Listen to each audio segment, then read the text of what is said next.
Hi, మీరు రాజమండ్రిలో eat and play రెస్టారెంట్కి వెళ్ళారా? ఎక్కడైనా మనం లోపల యాంబియన్స్ బాగుంటుందని చూసాం. ఇక్కడ బయట కూడా చాలా బాగుంటుందండి. చాలా యూనిక్గా ఉంటుంది. ఎప్పుడైనా వెళ్ళుంటే కామెంట్ చేయండి. అండ్ ఇక్కడ పై ఫ్లోర్లో రోబోట్స్ ఉంటాయండి, గ్రౌండ్ ఫ్లోర్లో ఉండవు. అవి వచ్చి మనకి ఫుడ్ దగ్గరికి పెడతాయంటే వీళ్ళే సర్వ్ చేస్తారు. ఇక్కడ సర్వీస్ కూడా చాలా బాగుంటుందండి.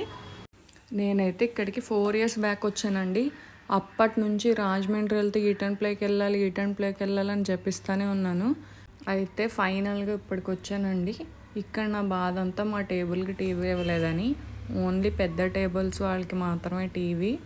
అండ్ నేను ఏ రెస్టారెంట్లో కూడా ఇప్పటివరకు చూడలేదు ఇలా టేబుల్కి టీవీ ఇవ్వడం. అండ్ మీకోసం నేను మెనూ పెట్టాను. ఇక్కడ టేస్ట్ మాత్రం వేరే రెస్టారెంట్స్తో పోల్చలేనట్టుగా ఉంటుందండి. మెయిన్గా ఇక్కడ మనకి కేఎఫ్సీలో ఉన్న ఐటమ్స్ అన్నీ ఇక్కడ దొరుకుతాయి.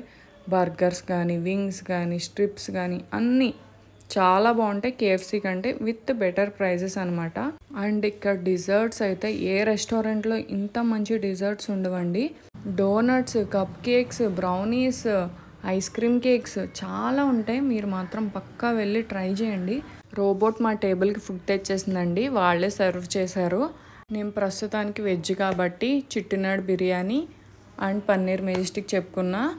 మా ఆయన ఆర్ఆర్ చికెన్ చెప్పుకున్నారు. బిర్యానీ ఇంకా వెజ్జే తినాలి ఆయన కూడా నాతో పాటు, ఎందుకంటే మేము ఇవన్నీ కంప్లీట్ చేయలేం కాబట్టి. వెజ్ బిర్యానీ అయితే అంత ఫ్లేవర్ఫుల్గా అనిపించలేదు. మాకు స్టార్టర్స్తోనే ఆల్మోస్ట్ ఫిల్ అయిపోయింది.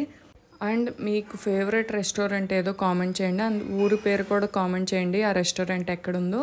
అండ్ మాకు బిల్ వచ్చేసి అరౌండ్ 1000 అయిందండి. అంతే, బాయ్.